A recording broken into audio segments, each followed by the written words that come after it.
Be honest, did you guys expect a video like this coming out for someone like me? Well, I wasn't expecting this either, but recently, I had an idea of sorts. On Garden Warfare 2, I was scrolling through Foot Soldiers hats out of pure boredom, and I noticed that there was a ton of, well, underwhelming hats. Like, really, PopCap? A mailbox? Seriously? And it's legendary? So this had me thinking, and I decided to hop on the OG Garden Warfare. I looked through my admittedly much smaller collection of soldier hats, and I noticed that a lot of the hats were much higher quality, such as the classics, Lone Ranger, Punk Cap, etc, etc. Then I switched to BFN, and I saw roughly the same results. There are some pretty nice ones here too, such as a neat blue remix to Foot Soldier's helmet and a nice hairstyles. The more I looked at the cosmetics on each game, the more I realized that the quality took a dip of sorts in Garden Warfare 2. So, what happened? Well, today I want to answer that question with 3 theories that I've crafted up. Let's begin.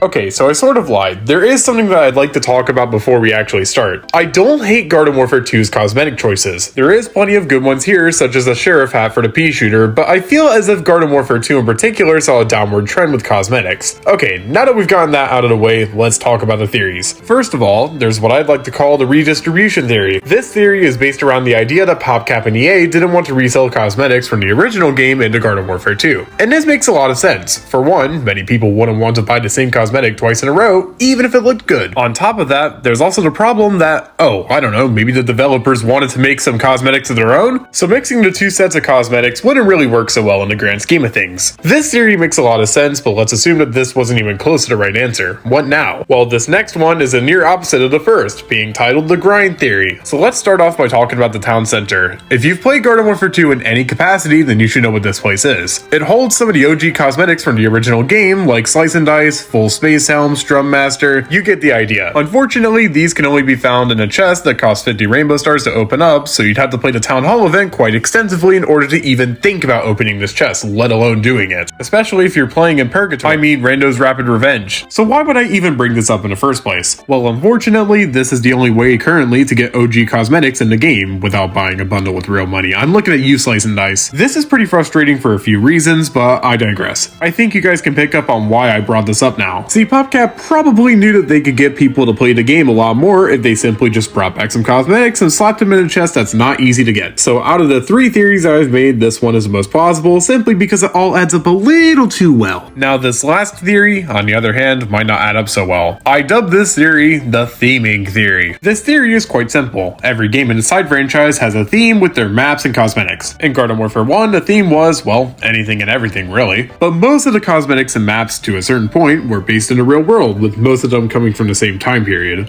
Ball caps and top hats are in fashion nowadays. BFN has a similar theme, though it's a little bit more leaning towards the 20th century. I see this time period specifically because the more scientific and otherworldly items seem to be much closer to a cartoonish style, if that makes any sense at all. As an example, look no further than the gear that Scientist carries with him. Seriously, that's some weird gear, but honestly, it kind of fits. Anyways, look, I hope this makes sense, but to simply put it, BFN's theming is roughly the same as Garden Warfare 1's. Garden Warfare 2, on the other hand, it's a little bit more difficult to pin down theming wise. While yes, Garden Warfare 2 does feature some similar aesthetics to Garden Warfare 1 and BFN, Garden Warfare 2 also has a lot of strange ideas. That's not a bad thing, don't get me wrong, but there's a lot of odd cosmetics and even stranger maps. This is the game that features Trials of Nomis, and it's also the game that features 2 entire maps based around the concept of time, and I think that's at least partially part of the theme, that being time.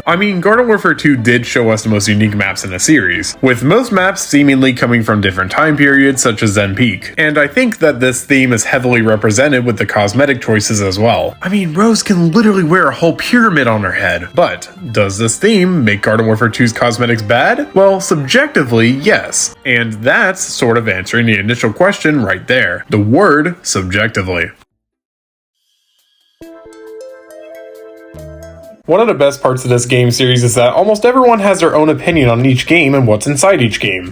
Seriously, go to tiermaker.com, look up a Garden Warfare 2 character tier list, and just scroll through the completed tier lists. They get pretty crazy, but they might show a perspective on certain characters that you might not have considered before. One of those things that people generally agree on is the game that has the best cosmetics, Garden Warfare 1. However, just because most people agree on this doesn't mean that everyone does. Some people think that Garden Warfare 2 has the best cosmetics, or BFN has the best cosmetics, but I think there is one one thing that nobody can really argue with. Garden Warfare 2 definitely did see a dip in the quality of cosmetics, but for some people, that dip isn't so bad. So what's the conclusion to this video? Well, it's up to you. Cheesy, I know, but everyone sees these cosmetics differently. I can tell you right now that I don't like Garden Warfare 2's cosmetics, but maybe you guys do. That's all for me though, so thank you guys for watching. This new video type is something I've been wanting to do for a while, so I hope you guys enjoyed it. I'll be making these videos better and better as time goes on, but until then, I'll see you guys later. Peace.